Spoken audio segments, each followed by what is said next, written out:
So in this lesson today, we're going to talk about inscribed shapes and points of concurrency. So we're going to identify and apply angle relationships formed by chords, tangents, secants, and radii. So by the end of the lesson, you're going to be able to use the properties of triangles and quadrilaterals to solve for inscribed shapes and identify a circumcenter and incenter. So an inscribed angle subtends a semicircle if and only if the angle is a right angle. Okay, so what does that really mean? So let's look down here. Actually, we'll look up here. So notice that this is half the circle, right? So that means that this angle right here would have to be 180 divided by 2. That's why it's 90 degrees, okay? So here we should notice, again, that we have half the circle, right? Because this is a what?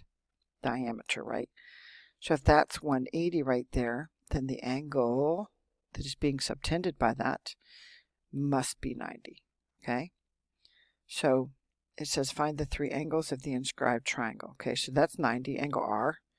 Angle R is equal to 90. Then notice that we have this angle right here that is being subtended by this arc, 120. So how do we find angle Q? Angle Q is equal to 120 divided by 2, so that's going to be 60 degrees. Now to find the third angle, couldn't we just subtract 60 from 90 because we've already used 90? So angle S is going to be 90 minus 60, which is 30 degrees, okay? All right, so here again, this is the arc that subtends this angle right here. And it's half the circle, right? So that's going to be our 90-degree angle. Once again, this angle right here is being subtended by that 70-degree angle. So this would be 70 divided by 2, which would be 35 degrees, right? So we had the measure of angle R is equal to 90. The measure of angle Q we said was 35, right? And so remember, to find our last angle is going to be the measure of angle, what is it, question mark, S, right, is going to be equal to what? 90 minus that 35. So that's going to be 55, right? Indeed, okay? So then the you try one, go ahead and do this one, come back to me when you're done. So hopefully you see, because that's half the circle, that's your 90-degree angle. So the measure of angle Q equals 90, right? If we bring this down here, we see that angle P relates to the 78 degrees, right? So the measure of angle P is going to be equal to 78 divided by 2. 78 divided by 2, so that would be 39 degrees, right? Okay, and then the measure of angle R would be equal to 90 minus the 39, so it's going to be 51 degrees. Okay? So this one's a little different because it says solve for the variable. So once again, notice that we have half our circle right there. So that's going to be a right angle. So what we're going to do is we're going to set that equation 5a plus 20 equal to our 90. So we're going to subtract 20 from both sides. That's going to give us 70 here. And then we're going to divide both sides by our 5, right? So a is going to be equal to 14 here, okay? So the we try, once again, notice this is half our circle, right? So this angle's got to be 90 again. So we're going to set this equation equal to 90. So that's going to give us 84 is equal to 2x, because we subtracted 6 from both sides. Divide both sides by 2. So that's going to be 42 equals x here. Okay, pause the video. Go ahead, do the you try. So on this one, again, there's half our circle, a diameter. So that angle B is going to be 90, right? So 90 is equal to 8z minus 6. We're going to add 6 to both sides. That's 96 equals 8z. and 8 goes into 96 12 times. So Z is equal to 12. All right, so the next thing we're going to talk about today are quadrilaterals that are inscribed inside a circle. Okay, so opposite angles are going to be congruent, so are supplementary, sorry. So when we add angle A to C, so if we say the measure of angle A plus the measure of angle C is going to be equal to 180, okay? As well as the measure of angle D plus the measure of angle B. Those are going to be 180, okay? So that means when we add those two angles together, they're going to equal 180, okay? So what does that mean? So that means these two angles that are opposite each other here, C and T, so when we add the measure of angle C plus the measure of angle T, it's going to equal 180, okay? So we know what angle T is, so the measure of angle C plus 118 is equal to 180. We're going to subtract the 118 from both sides, so the measure of angle C is going to be equal to 62 degrees, okay? So if you know these two add up to be 180, then don't you know that you can subtract the missing angle, or the angle we have, from 180 to get the other measure. So this is going to be the measure of angle D is going to be equal to 180 minus the 94, right? So when we do 180 minus 94,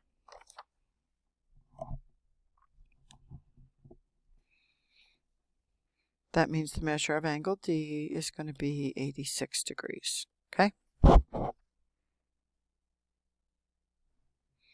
Okay, so the we try again, you could do the 109 and S have to add up to be 180, right? So 180 minus 109 is going to be 71 degrees, and that's the measure of angle S. Y'all see that? Here again, these two, right?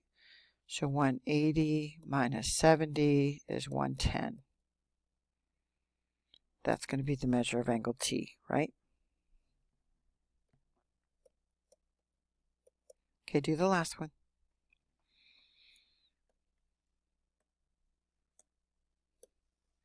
So I'm going to do R and T, right? So the measure of angle T is equal to 180 minus 60, so that's going to be 120, right?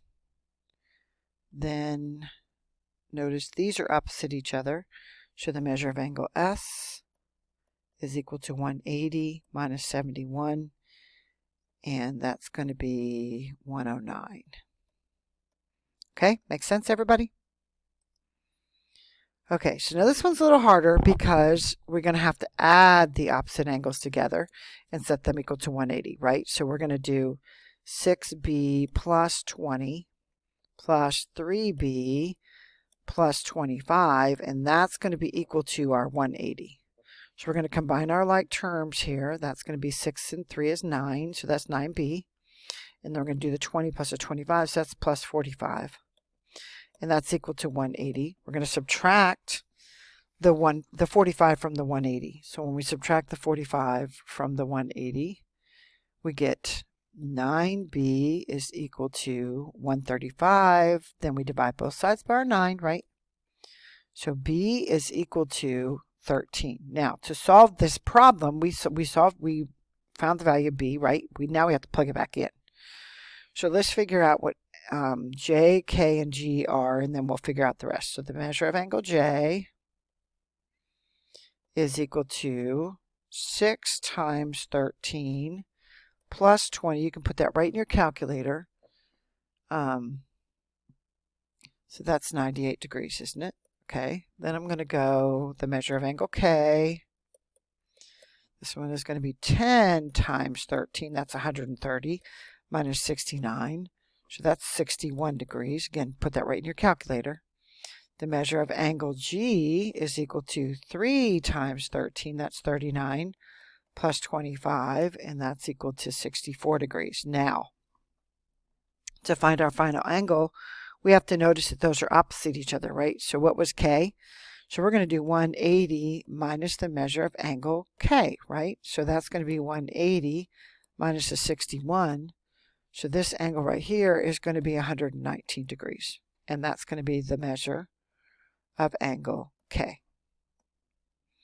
All right, let's see if you can do the we try. Come back to me when you're done. So notice here again, these are our opposite angles, right? So we're going to do 4x minus 13 plus 33 plus 6x. That's going to be equal to 180. Finding our like terms again, 4x and 6x is 10x, and 33 minus 13 is 20. We're going to subtract the 20 from both sides, so 10x is equal to 160. Divide both sides by 10, so x is equal to 16. Remember, again, we got to plug it back in, right? So, to find the measure of angle M, we're going to do 4 times 16 minus 13. Again, you can put that right in your calculator, right? So that's going to be 51 degrees. Then if we find the measure of angle, what did I do next? L. That's going to be 9 times 16, and then divide all that by 2. 9 times 16 divided by 2 was 72 degrees. Then we got the measure of angle K, and that's equal to 33 plus 6 times 16. And so that's 129 degrees. And once again, when we're looking for J, these are our opposite angles, right? So angle L was 72, so to find the measure of angle J, we're going to do 180 minus the 72, and that's equal to 108, right? Okay, let's see if you guys can do the last one on your own. So this one's a little different because that's what we're going to do to solve for our y. So we're going to do 4y plus 14 plus 7y plus 1. That's equal to 180, right? So that's going to be 11y plus 15 equals 180. We're going to subtract 15 from both sides. That's going to be 11y. It's equal to 165. Divide both sides by 11. So y is equal to 15. And then we're going to plug that back in, right? So find the angle measures. So 4 times 15 plus 14, right? So this was 74 degrees, which means the other angle, that means the opposite angle over there, 7y plus 1, should equal 106, right? So we're going to do 7 times our 15 plus our 1, and guess what? It is 106, okay? So now we're going to solve for x. In this one, notice here again, so we're going to add those two together. I'm going to scroll this up so we have a little more room. So I'm going to do 105 plus our 7y plus 1, and that's equal to 180, right? So that's going to be 7y plus 106 equals 180. So 7y is equal to, I think we're going to have to round this one, y'all. 74, right? Isn't that 74? Yep, 74. Divide both sides by 7. So, wait, that was supposed to be an x, wasn't it, y'all? Look at me. That's supposed to be an x, y'all. So let's go back and make that an x. 7x, 7x, 7x, divide by 7, right? On both sides. So x is equal to, I got 10.57. So then what is this other angle? So 7 times, so this is going to be 7 times 10.57 plus 1. Should be 75 degrees, shouldn't it? So 7 times 10.57 equals plus 1, 74.99. So we're going to round that to 75 degrees, okay? And it should be, because 105 plus 75 is 180, right? Okay, so this next thing has to do with points of concurrency. So I want you to look at this drawing and see if you can see anything that communicates something to you. Okay, so let's talk about this. Y'all see this point right here? didn't it bisect those two sides right there? So we would call this a perpendicular bisector because it's perpendicular.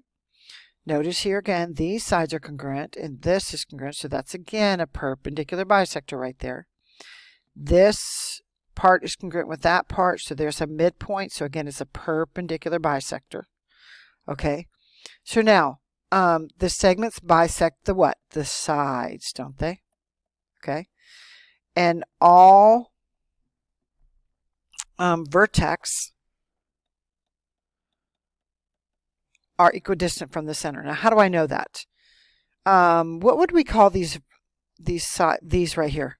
From A to the center, from B to the center, from C to the center. What would we call those? Aren't those radii? They are indeed. Okay. So now, on this other one, this is what we call an incenter. Okay, so now what do you notice about the incenter? It's bisecting that angle. How do we know that? Because these two parts are congruent, right? Then up here, these two parts are congruent. And then this one right here as well.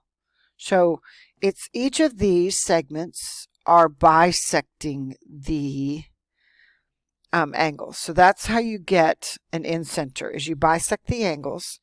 And then from that to a side, you draw a perpendicular. Okay, so you go from the center, watch this, you go from the center perpendicular to the side, from the center perpendicular to the side, from the center perpendicular to the side. So you would find that perpendicular. And these are all congruent. Y'all notice that? All of these are congruent because they're radii of the circle too. So, right, so the segment bisect the angles here, and all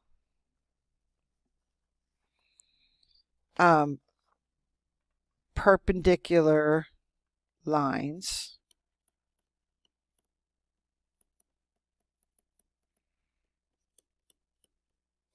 from sides to center, those are equidistant from the center because they're all radii as well, right? So notice it goes from the center to the circle, from the center to the circle, from the center to the circle. Guys, got it? All right, now it says, identify if the centers are circumcenter or an incenter. Explain how you know. Okay, so let's go back here.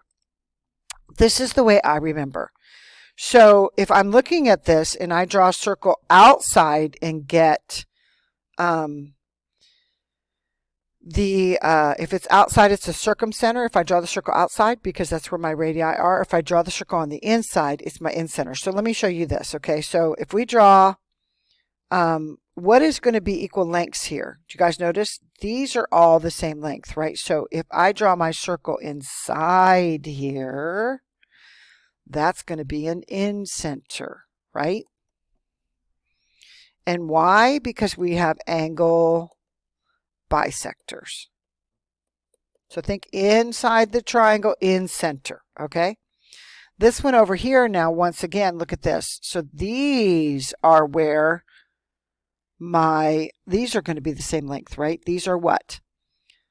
These are created when we bisect sides, right? So we find the center here by bisecting a side, by bisecting a side, by bisecting a side. Y'all see this?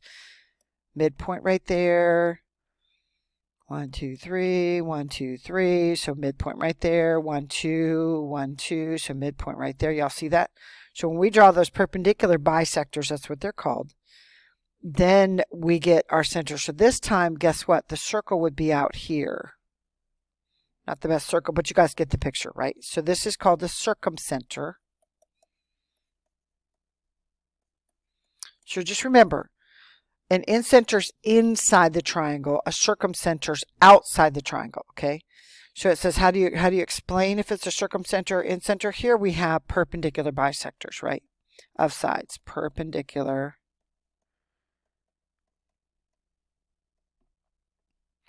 bisectors of sides. Okay, that's the difference.